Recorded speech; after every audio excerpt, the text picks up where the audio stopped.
à piger la vinification. C'est parti!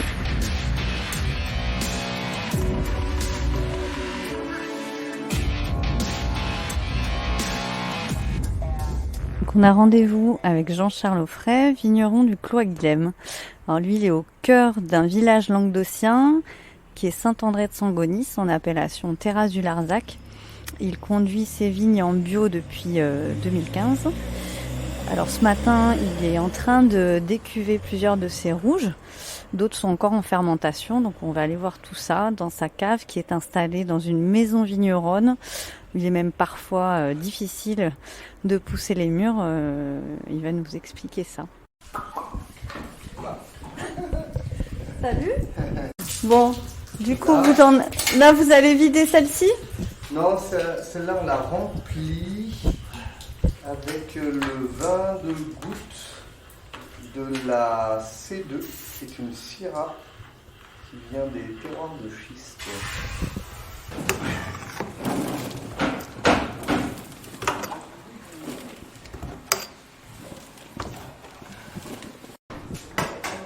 Andy, t'es en train de faire quoi là? Là, on est en train de virer tous les raisins qui étaient dans un de nos cuves en inox. Et là, c'est du Syrah. Et on va mettre tous les raisins qui sont gorgés de vin dans le pressoir pour faire le vin de presse. Un peu de sport.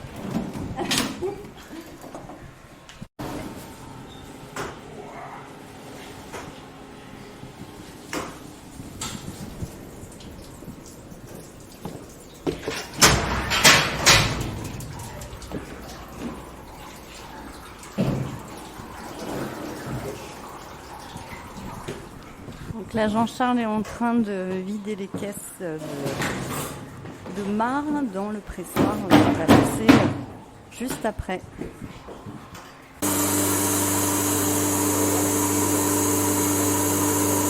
Là, Jean-Charles, ça donne quoi ce vin de presse concrètement?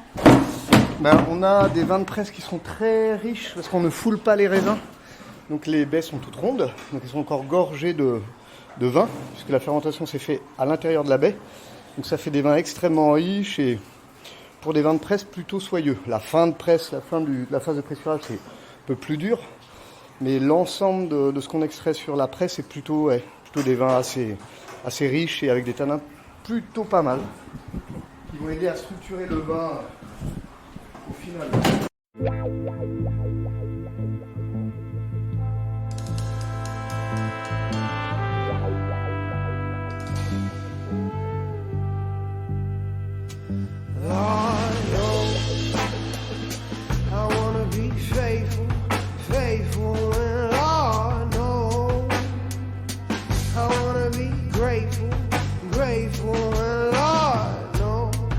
Donc là, on est début octobre. Toi, tu as fini les vendanges le 18 septembre. Donc, c'est le moment où... Ouais, en gros, on peut dire ça. Ouais, on commence à soutirer les vins qui ont passé un mois en cuve et dans lesquels s'est passée la fermentation. Et donc, on va extraire la phase liquide d'abord de la cuve et après le vin qui est un peu coincé dans le marc, dans la phase solide qui se trouve dans la cuve. Donc, toutes les peaux des raisins notamment.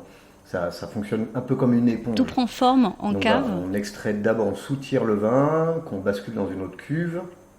Et après, on va extraire toute cette phase solide qu'on va transvaser dans le pressoir. Et le pressoir va nous permettre d'extraire tout ce vin qui est piégé dans le marc. C'est ce qu'on appelle le vin de presse. Donc on a le vin de goutte, phase liquide, et le vin de presse.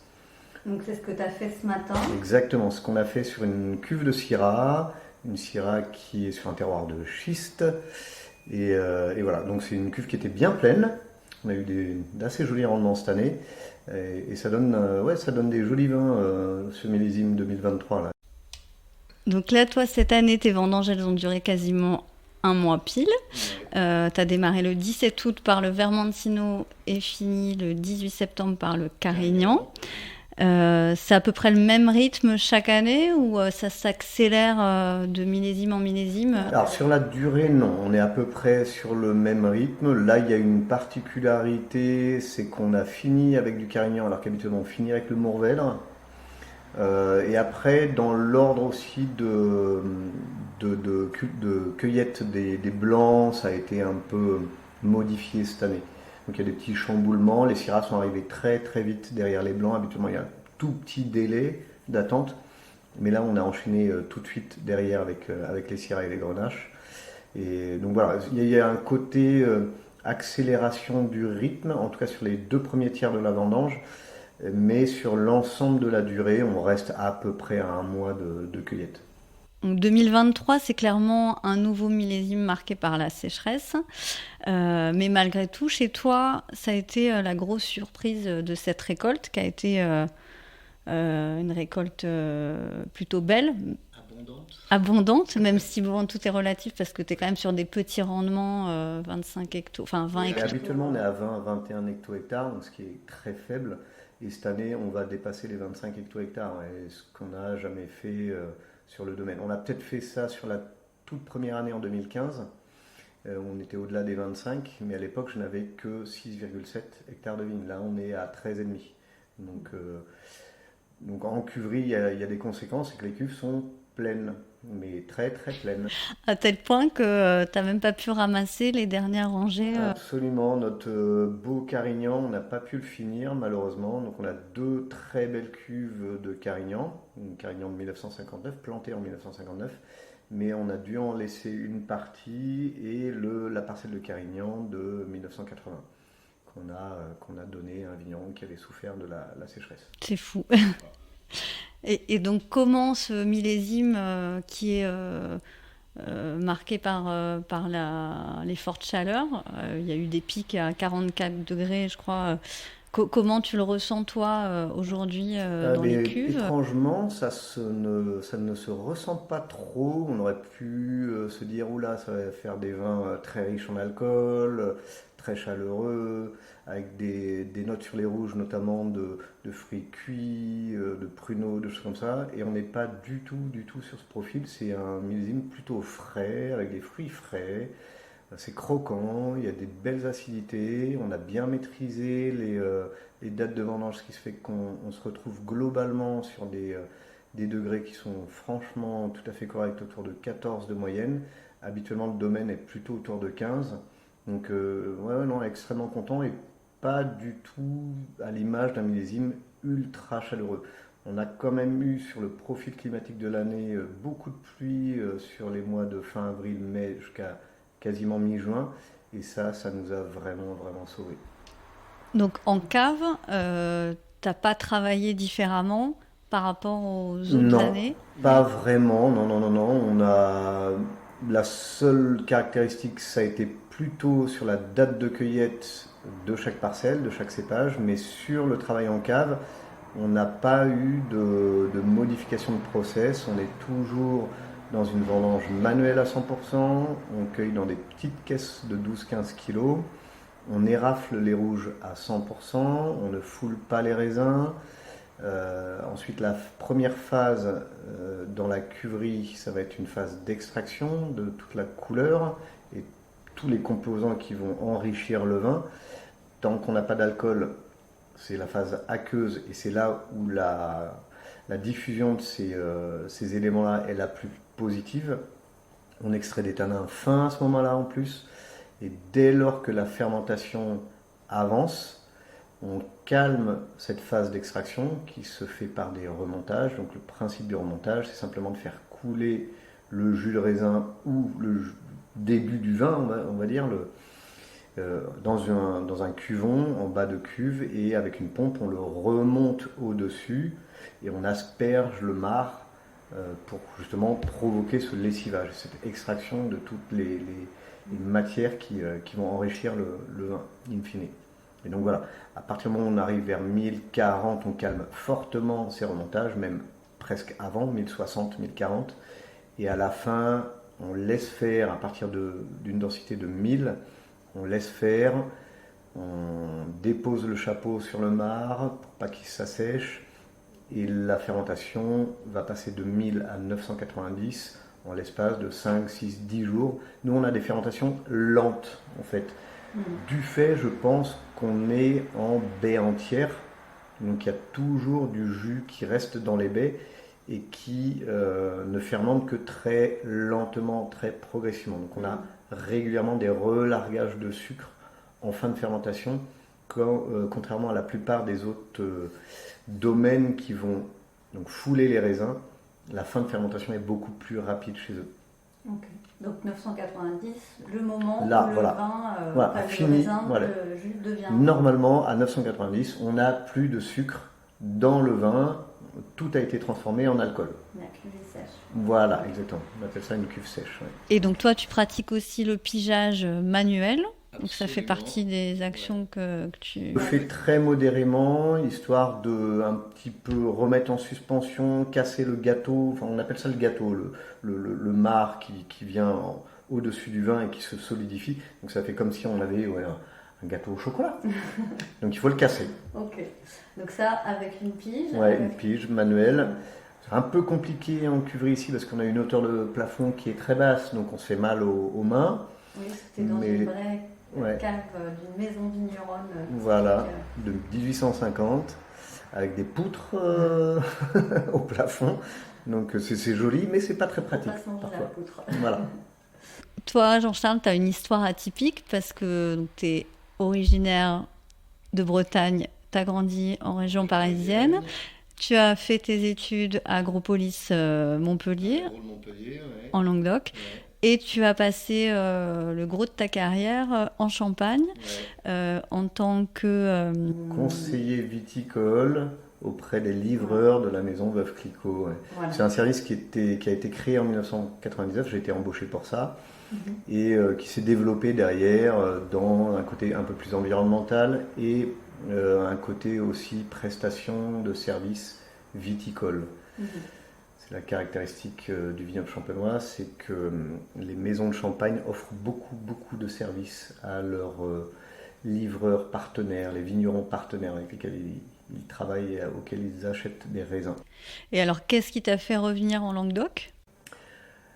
En fait, j'ai toujours eu l'idée, dès lors que j'ai quitté l'agro en 96, mon objectif c'était de revenir un jour dans le secteur pour devenir vigneron. À l'époque, j'avais essayé, mais je n'avais pas les moyens financiers. Et donc, j'avais ça en tête depuis cette époque-là. Donc, en fait, j'étais tombé amoureux de l'arrière-pays. D'abord, c'était plutôt un côté paysager qui m'avait attiré. Et je m'étais dit qu'être vigneron dans cet environnement-là, on pouvait être qu'être heureux.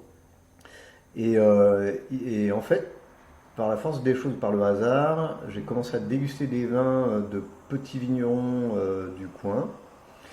Et là, j'ai eu des flashs, des coups de cœur sur pas mal de vins et de domaines du Languedoc en règle générale, et plus spécifiquement des terrasses du Larzac, à l'époque où ça n'était qu'une dénomination de l'appellation Languedoc. Et donc voilà, je m'étais dit, si un jour j'ai l'opportunité de m'installer, ce sera sur ce secteur géographique-là et nulle part ailleurs. Et donc tu es un vigneron heureux puisque tu as réalisé ton rêve. Absolument. En quoi ton expérience champenoise t'inspire dans la vinification de tes vins aujourd'hui ? Alors ça a un impact plus sur, je pense, les blancs. Je fais vraiment un process de type champenois en termes d'extraction des blancs, avec programme du pressoir qui est un programme champagne. Donc ça consiste à un pressurage qui est très long, il dure 3 heures, 3 heures et demie, avec des montées de pression très douces, beaucoup de retrousses. Ce qu'on appelle les retrousses, c'est les phases où la membrane du pressoir va se dégonfler, le pressoir va tourner pour remettre un peu tous les raisins, on va dire, pour les brasser quelque part, mais gentiment. Et après, on a à nouveau une montée en pression et elle est extrêmement progressive et on finit avec des pressions plutôt faibles de l'ordre d'1 bar 60. Donc on commence à 0,2 bar, on finit à 1 bar 60. ce qui fait qu'on a des volumes d'extraction de jus par kilo de raisin qui sont très faibles. Il nous faut 1,6 kg de raisin pour faire 1 litre de vin. C'est extrêmement faible.